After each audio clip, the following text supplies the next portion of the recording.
as it has been a real privilege to read your poetry.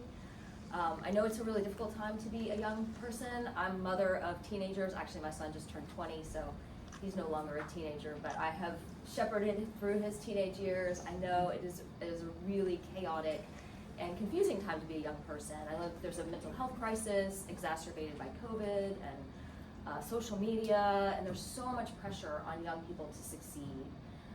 Tremendous amount, more than what we've seen in the past. And so for me, as a young person, poetry was always a way to step back from some of the chaos, to think about what really matters, maybe to try to make sense of the world, to try to put some of the pieces of my life back together again.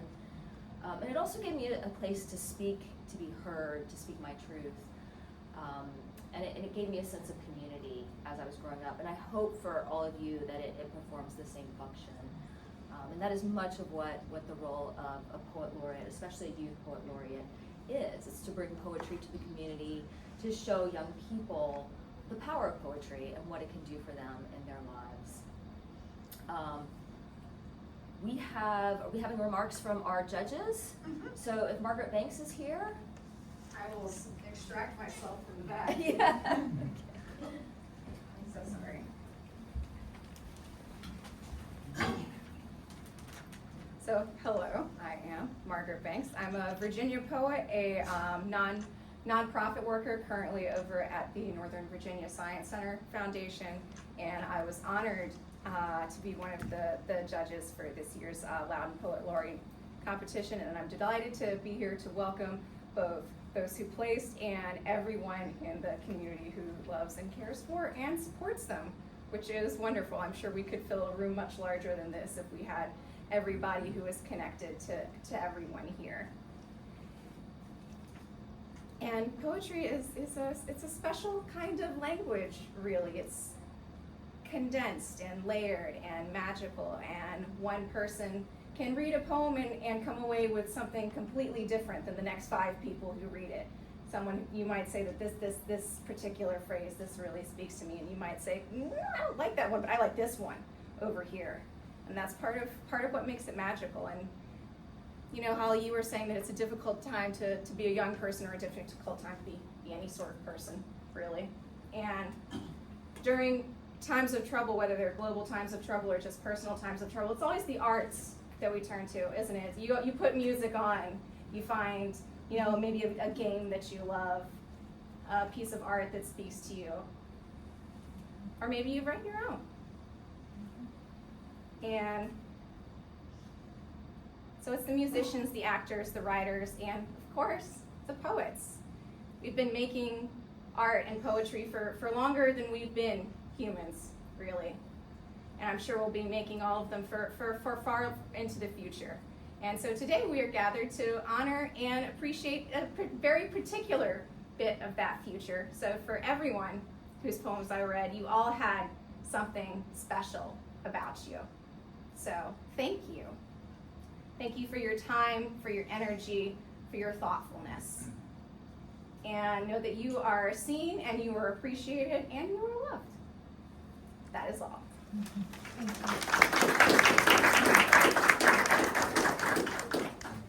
And next up, we have Supervisor Thakkar. She is planning to attend, but I don't think she's here. Senator Karin Srinivas. I'm sorry. Good afternoon, everyone. I'm State Senator Karin Srinivasan. This is my district, so welcome to the beautiful Brambleton. It's a joy and honor to be with you here for the 2025 Loudoun Youth Poet Laureate Commencement. I want to begin by thanking Jessica Monte and the Loudoun Community Press team, my fellow judges, and many mentors and supporters who have made this program possible. And most importantly, I want to thank every one of you, the poets. Today we celebrate your creativity, your voice, and your courage. Each of you have taken your lived experiences, your observations, your questions, and shaped them into something very powerful and beautiful to share with this world. Reading your work during the heart of my legislative session, my first in the Senate, I was in the House of Delegates last year, This is my first Senate session, and I was reading through this during the session, and it's a very short session, so we start very early and it's a crazy schedule, but it was an absolute breath of fresh air, and truly one of the most meaningful parts of being a public servant. As a legislature and as a financial accountant, I spend much of my day immersed in numbers, in policies, and in statutes and bills. But your poetry pulled me out of that world and brought me back to what matters most. In fact, when I was reading some of them, I used to call Brandon, my chief of staff, and say, oh my God, this is an outstanding phrase. Imagine the creativity of this person. And they're so young. It reminded me to pause, to feel, to reflect. Most of all, it reminded me of the heart of leadership, the ability to listen and to see the world through someone else's eyes. And all of you gave us something truly to listen to. Your words challenged and comforted, provoked and uplifted. You wrote with honesty, clarity, and with your heart. Your creativity is not just inspiring, but it's essential to our society. In times of division or uncertainty, someone else mentioned it too, artists help us make sense of the moment, to hold up a mirror to our communities and imagine brand new possibilities. Poetry has always been a very powerful voice for resistance, for truth, and for change. As your words come to life, I'm reminded that Northern Virginia is home to a rising generation of artists, thinkers, and leaders who will shape our community for years to come. To each of you are finalists. Being here today speaks volumes about your talent, dedication, and courage. It takes bravery to share your voice and your truth with the world, and you have already made your mark. You have inspired and uplifted those around you, and you made us proud. I cannot wait to see what you do next. Thank you again for the opportunity, but sincerely, every one of the poems were outstanding. I'm literally not exaggerating or making this up. Some days when assembly sessions are very stressful because you just don't know what you're getting into. And reading these poems was such a big thing for me. Saying, here's a young person, seeing from their eyes, and they're pouring out their heart. And so your work is an inspiration to all of us, and I'm pretty sure there'll be wonderful more things to come from all of you. Thank you again for doing this.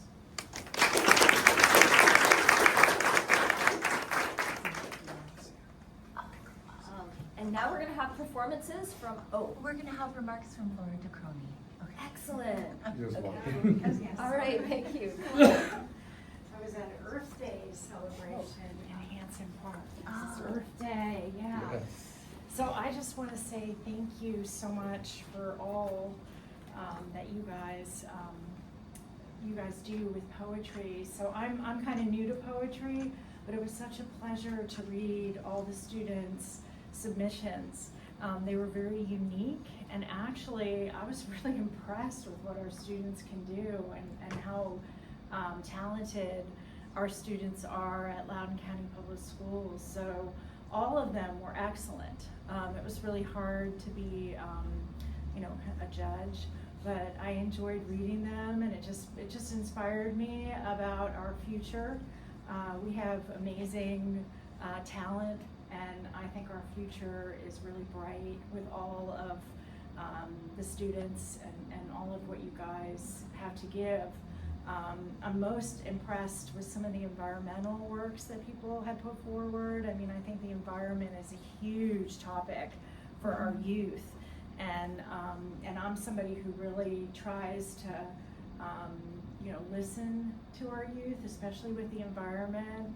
So I encourage everybody to keep producing creative works and to get those to all elected officials and to everybody who's making decisions, because I do think you are our future, and we all have to be good stewards for our planet and for our future. So thank you so much, and I really appreciate the opportunity to be here. And like I said, everybody produced wonderful works of art, and I appreciated reading the poetry and all of your work. So in my view, everybody is to be celebrated.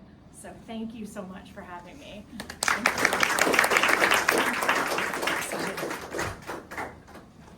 So now we will move to our performances from all of our finalists. And the first one up is David Kim.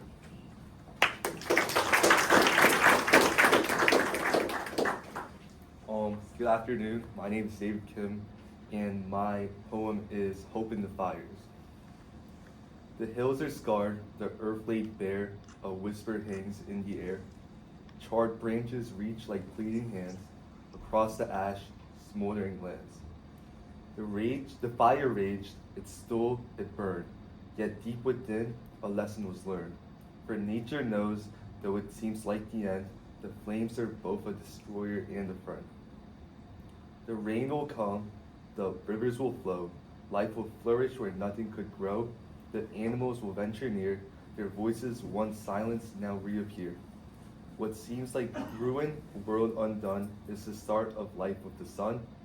For every forest knows the truth, in fire's ashes lies the roots of youth.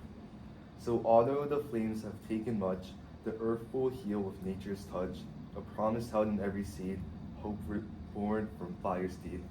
Thank you.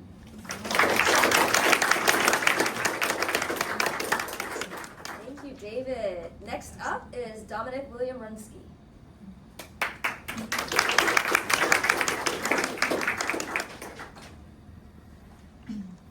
Hello everyone, I'm Dominic. Hold up. There we go. Okay. My poem is called A Fox in a Field. The sun rises high on the hill. The fox looks over to the plow. The field is empty with nothing but a few cows. On the field the sun's rays spill. The field plowed so well it has a twill. The birds all chirp and the cats go meow. The fox he stands and takes a bow. Winter is coming, the cold will spill. The fox digs a burrow, all this to avoid the snow. The fox has no family, but he dug a burrow next to a tree. Night has come and it is cold. The fox is rigid and old.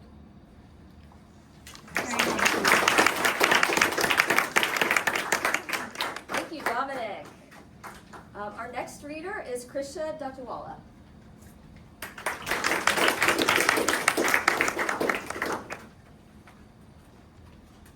This is my poem called A Place in Between. This place in between, like a stop in a scene of your road trip to tomorrow. The tomorrow you dreamt.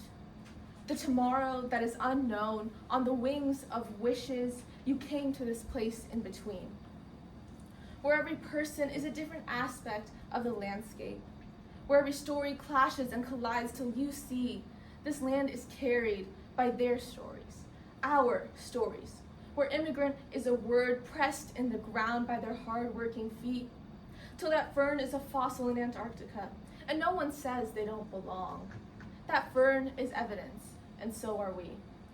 This land in between, this land on the road to dreams where people leave everything, but change in their pocket and history in their hands, where a girl like me can sit under the clear sky and dream. Dreams are our second language, and the first is covered in the twists of struggle, where we are built on the backs of men and women who fear nothing to give us everything. So we can say, my country, 'tis of thee I dream, where we, the people, includes me and you. This land is a place where people come and can't leave, because the song of in between has a melody so sweet that which becomes a part of your beating heart. Where hopes of tomorrow are sung into today, where stories of today are fables of tomorrow. And in the fables of tomorrow, they'll speak of how we rose, how the roots planted in borrowed soil were nurtured and bloomed. And from the dreams and many tongues comes one song of arrival and of becoming. The sound of footsteps echoes still, with names etched in spirit. And we will remain as keepers who turn this land in between into home. Thank you. Thank you, Krisha. Our next reader is Ojasvi Ramani. Sorry, Ojasvi.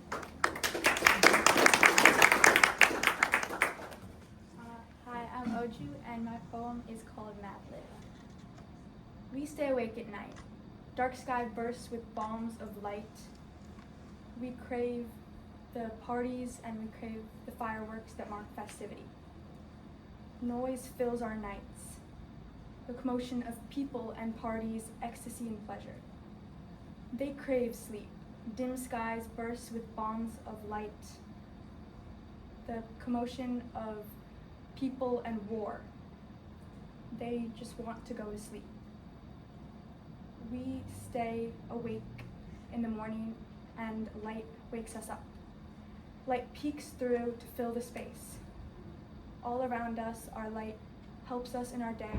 We dread the day to come of assignments and chores, trauma with the gloom of test scores and breakups. They wake to a glimpse of light, peering through into the dark. Trauma with the desolation of starvation and loss, dreads the misery the blaze brings.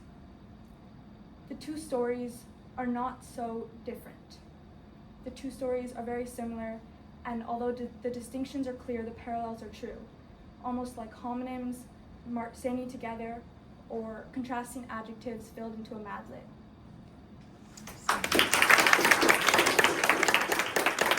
Thank you, Ojasvi. Our next reader is Leila Takeko Barkhordari.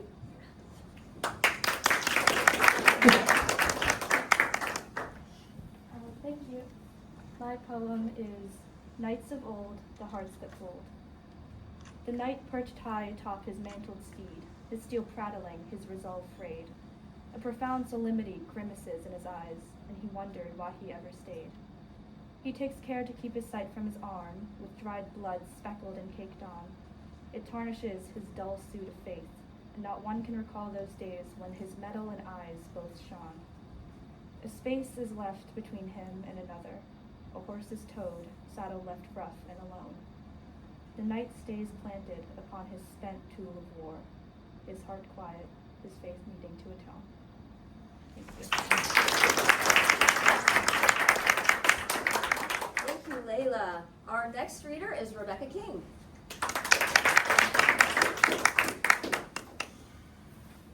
Bon appetit. In reference to the cases of Eric Garner, Walter Scott, George Floyd, Philando Castile, Benny Starks, and Christine Bunch. Justice. Served to you on a silver platter, artfully covering the evidence of tarnishing's markers. Service. To give, to help, to aid, to assist, like handcuffs on the hands of an arsonist, like convicting someone who kills for pleasure, like stopping someone who steals at their leisure, like incarcerating someone who takes advantage of others. Opposingly, neglection. To shirk, to evade, to overlook, to ignore, like firing without thought, like a knee jammed carelessly into a neck and back, like the incarceration of a woman who did no wrong, like losing a best friend because someone ignored the facts.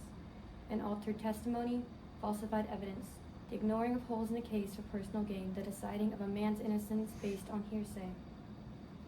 Self-absorption, ruthlessness, cruelty, violence, or even simply laziness, greed, lust, desire, tarnishing's markers that draw on the silver platter of justice, rendering it to nothing but the slab of copper underneath. I can't breathe. This is how the injustice of which we all partake is served, laid bare on a copper slate. So sit down, grab a plate, try not to choke. Bon appetit.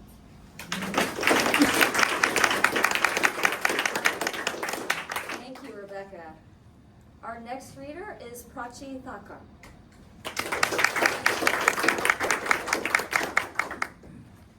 Hi everyone, I'm Prachi, and my poem is called 21st Century. I'm just a kid. You ask me what I think, I'll tell you how I feel. I've been brought unknowing into the era of oversaturation, the society of the helpless, information inside a black box for my hands to peruse, all to my heart's desire, no matter how much that heart rips. When I read the stories, hear the voices, see the pain. I'll tell you how much I'm not desensitized, but don't you blame me for ignoring that blatancy. I fear if I care too much, I may just lose it. All the change I want to make is out of my control. It's in yours, but somehow you've forgotten just how much you felt when you were like me. You turned 18 and simply decided to accept the cruelty that surrounds you, and I'm scared because I've started to come to terms with it too every year that I come closer to becoming like you. And I'm just a kid, I think. what will my voice do? I know you felt this way too, but with nowhere to go except down in this world where no one is just growing up anymore and everyone is doing something that you aren't, I just have to keep my head down and hope to one day make it to a place where my words count as more than just numbers on my screen. I'm not allowed to express how I feel because I'm just a kid and I know nothing of this world, not like you do. How's that perspective for you?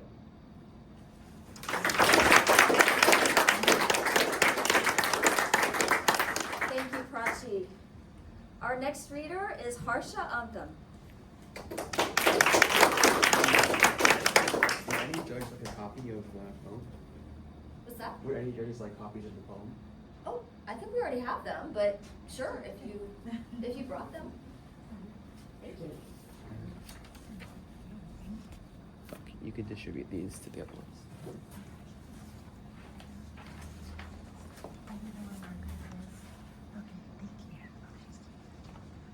I'd like to read a quick message before starting, if that's okay. Okay. I'm beyond excited to be a finalist for the first ever 2025 Loudoun Youth Poet Laureate Commencement. This would not have been possible without the support of my family, the encouragement of all the amazing judges here today, and the tireless efforts of the organizer. A special thank you to my mom, who is probably outside of the room currently. Oh, she's right there. Whose unwavering love and guidance have helped shape not just my poetry, but my spirit as well. I also want to recognize and congratulate all the other competitors here. The poem I'm sharing today is very personal. It symbolizes my ongoing struggle with mental health and the growing impact of cyberbullying on today's youth. The digital world is often painted as a space for connection and expression, yet for many, it's a place for hate, and a place where kindness is too often absent, and the wounds left by online cruelty can be just as real as physical ones. Through this platform, I want to bring to attention the very real effects of this digital epidemic as something that leaves an imprint on the people involved.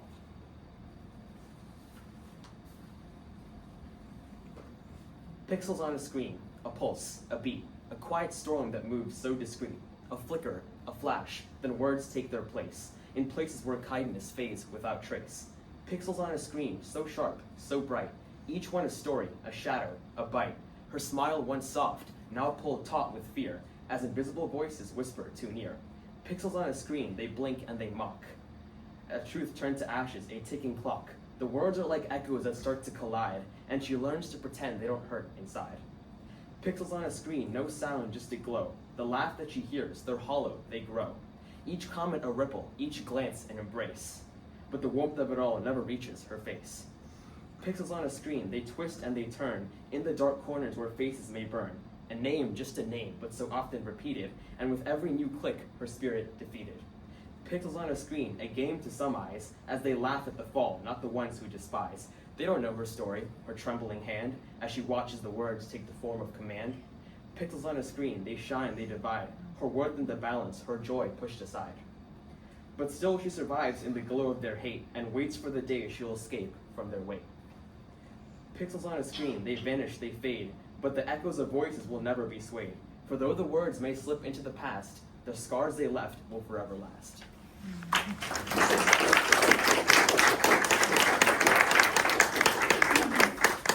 Thank you, Harsha. Our next reader is Hyewon, Karin, Jeon.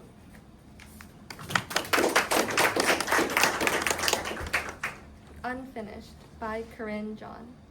Eager to blossom to our fullest potential, we peek out as delicate buds, waiting for the moment from when we blossom and create our own aroma.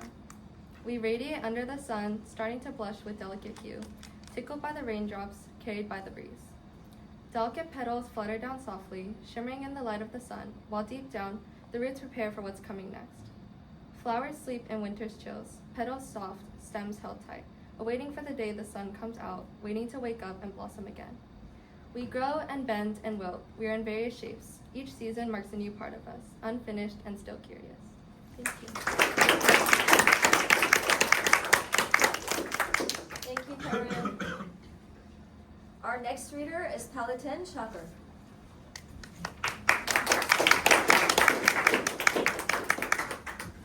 Good evening. My name is Palatin Shaaker. I also want to thank my mom who drove me here today. She's my inspiration for everything. So, yeah. This is titled Bengals Birds. Beyond the scorched earth are birds. They claw and drip smoke. The soil isn't dark, but the leaves beside it are burnt. Mountains of wheat and grain grow, swallowing me whole. Yellow paints the sky, and I can't feel my fingers in the starving heat. You tell me it isn't promised, but I want to be there. I want to feel the wheat beneath my bangles and loosen them. There is nothing more teenage than yearning. Beneath this tree, you find me. Our fingertips meet, fluorescence lighting the air. The leaves burn and glow alight, and I forget the sound of my mother's voice. You tell me to wait. I wait forever underneath this tree, and one day you find me again. When the grass grows from my skull and my hair is withered, muscle pulled by these mountain lions, and the west coast does not know my name. You reach for me, and I do not reach back. I am the earth, eaten by the ravens and grown for the trees, and beyond me there is nothing but smoke, soot, charred. Do not feel bad. I am somewhere else entirely. Silliness has eaten me, bitten off the meat from my bones as I longed and toiled. Beads lay beside my thin wrists, and all my bracelets are snapped, rustled by foxes and wolves. The bangles glitter. California gold slips beneath my fingers. Plants grow on this mausoleum jewelry. Beneath the palm's many roots is Afghan Californian gold, shiny, melting beneath this humid, crumpled grass. Thank you. Thank you, Palatin. Oops, no, backwards. Our next reader is Jessica Awuah.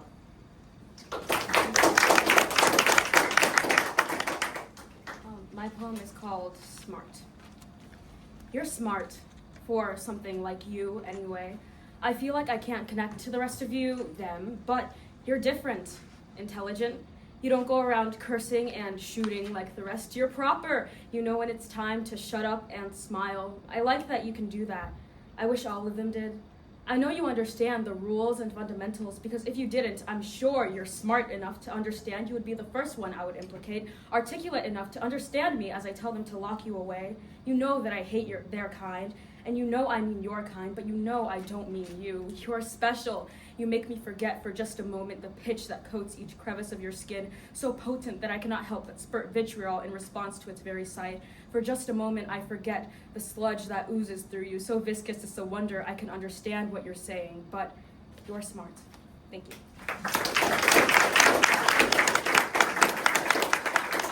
Thank you, Jessica. Okay. Okay. All right. So we are going to announce the winners now of the Loudoun Youth Poet Laureate program. I just want to say that all of you did a fantastic job, and I'm grateful to all of you for helping to create this program. Parents, all of our finalists submitted a portfolio of 5 poems and an outstanding CV that listed their accomplishments and service to the community, which was very important as part of the application and selection process. So again, thank you to all of you, and I'm now going to turn it back to Holly. So first, we're going to announce our esteemed poets. Oh, yes, and I need Do you want to help me? Yes. So we'll start here. Yeah. So the esteemed poets. Yeah. Okay, or do you want to announce the ambassadors first? Let's do the ambassadors. first. Okay, first we're going to announce our ambassadors. Okay. So, are you going to say their names? Oh, they're not. Okay, you got it. Sorry, y'all. David Kim. And so we're just going to have you stand up here because we're going to do a picture. So can you kind of stand over here? Dominic Runski.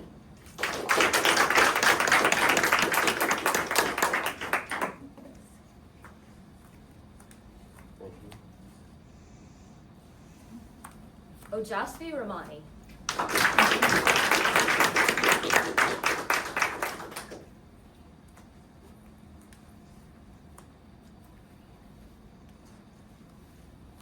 Leila Barkhordari.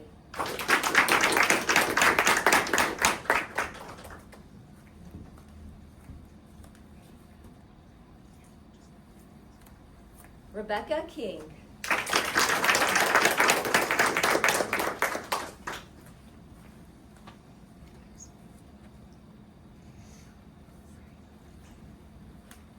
Harsha Antham.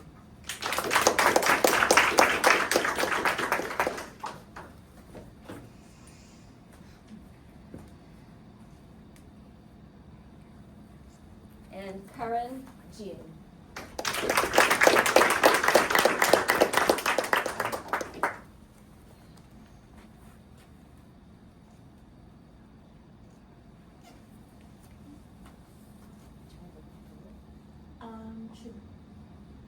Should we read until I get Everybody? everybody? Okay, perfect. We're just running out of space, but that's totally cool. All right, and finally, our esteemed poets.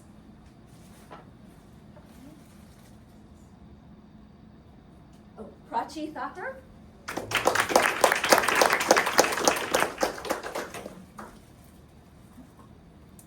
Palatin, Shaaker.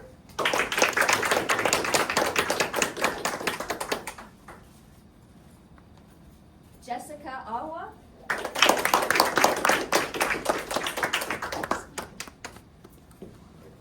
And our poet laureate? Yep. Our first Loudoun County Youth Poet Laureate is Krisha Dotiwalla.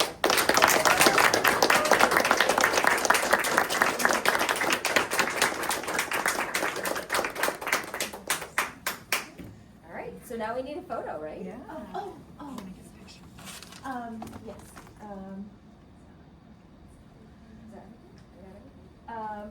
Krisha, did you want to make remarks? Sure. I mean, wow, this is, an incredible honor, especially being the first Loudoun Youth Poet Laureate. I'm very grateful for all of the judges for, volunteering their time to read our poem. I know that all of you guys are very busy, very important people, so thank you. I want to thank Miss Monty especially, because I can only imagine how much hard work she had to put in to make this happen.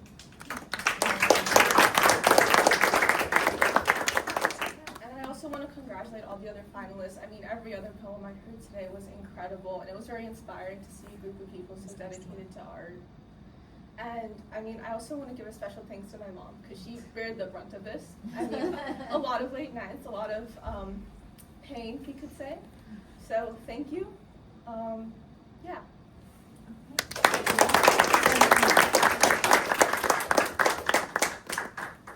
Karin, you're going to present the scholarship.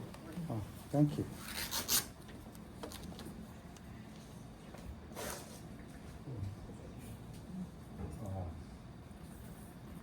There you go. Here's your scholarship. Congratulations. Wow. I'm just going to grab a photo.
Thank you.